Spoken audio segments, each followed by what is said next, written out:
So today is my 33rd birthday, so look at the weather.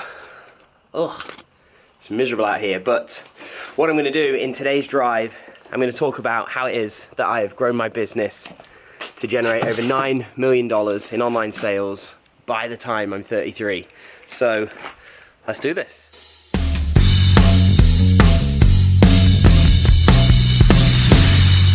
The Drive. So welcome to The Drive. As I say, for my birthday, I really want to give a gift to all of you guys that have been watching these drive videos and following me over the years.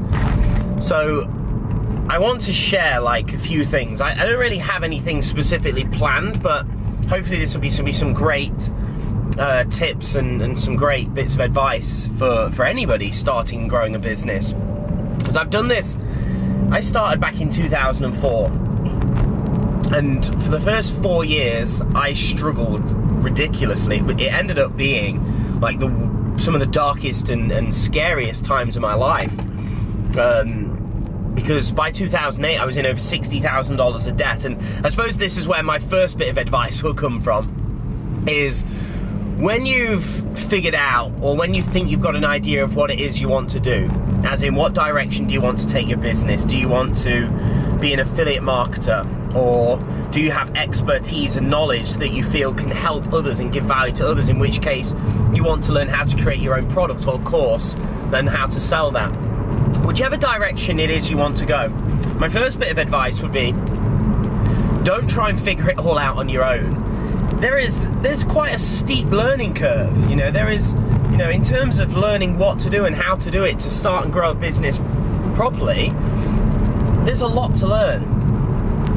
And one of the biggest shames is, when I look back, I think, yes, I might have lost tens of thousands of dollars, which in itself is not great, but I've managed to make that back many, many times over. So I'm not worried by that. But one thing I do look back on and think is, like, what a shame that I didn't get that advice that I'm sharing now much earlier. What a shame that I thought that figuring everything out on my own was a good idea.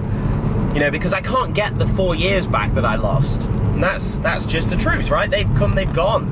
Thankfully, I did get a mentor. Oops.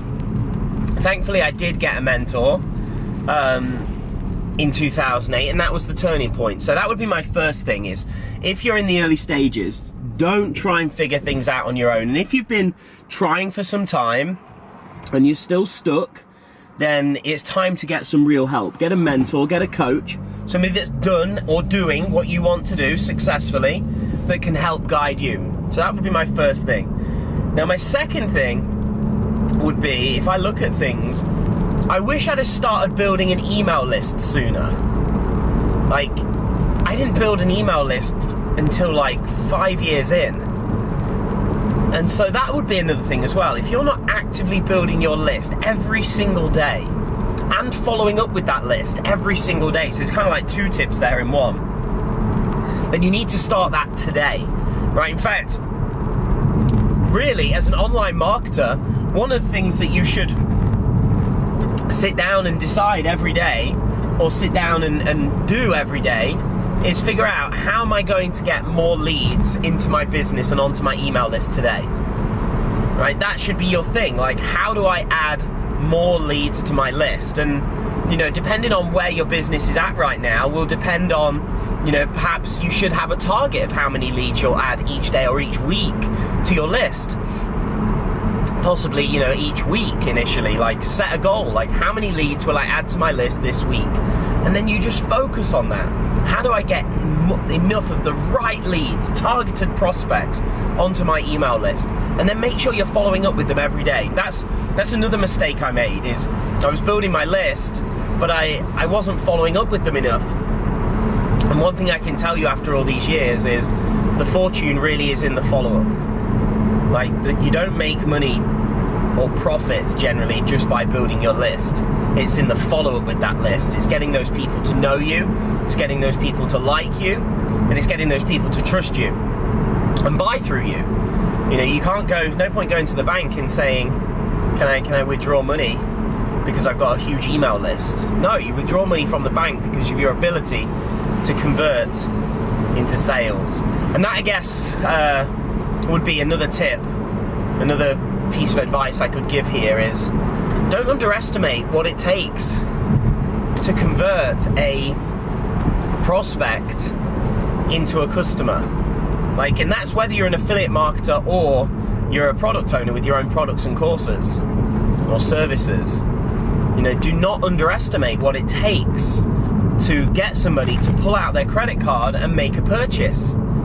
People need to believe that what you're offering can help them get where they want to be. People need to believe that they are going to receive the value that you say they're going to receive. People need to have a degree of trust in you or in your offer and in your process.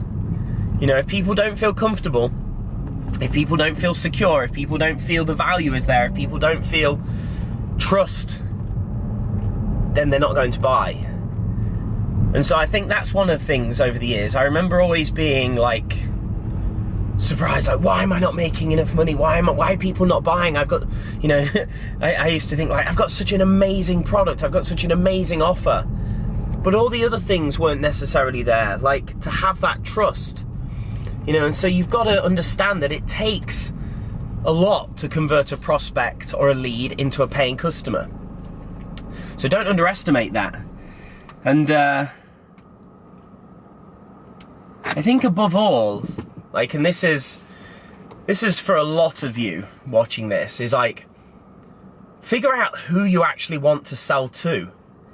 We've gone through some massive changes in my company here at Internet Profits over the last 12 months, and we've been actively working towards massive changes that have come to fruition in probably more so in the last 3 to 6 months.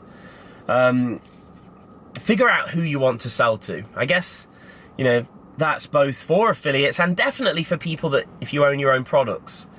I went through years of my business just focused on selling to anyone that wanted to buy and making money. Whilst I think, that served a great purpose at a certain stage of my business. Cash flow is king. But as your business grows, if you are working or selling to the wrong people, you're going to find yourself unhappy. You're going to find yourself unfulfilled. And I think that's probably one of the biggest things of all that's changed my business now, is knowing exactly who I want to serve, knowing exactly who I want to provide the value that we have to, so that not only do we get the value into the hands of the right people, but I enjoy working with them as well. And now we work with incredible people. We've got incredible clients and certified partners and customers, and things are amazing. And so I guess there's loads I could share, and perhaps I will make several parts of this video to keep sharing, because I really couldn't compress over a decade's worth of learning and advice into one short little journey here. But hopefully those tips are of value to you, and do smash that like button and hit that share button if you feel others would benefit from this, and share it with your audiences. Because like I say, it's my 33rd birthday today. It's been incredible last decade plus in this business, and I'm excited for the future, and I'm excited to serve you as part of our audience. And if you're not already, hopefully you'll become a customer and client one day, and we can keep serving you at an even higher level. So with that said, have a great day. I'm going to head in the office now and have a great day myself. So until then, take care. Bye bye for now.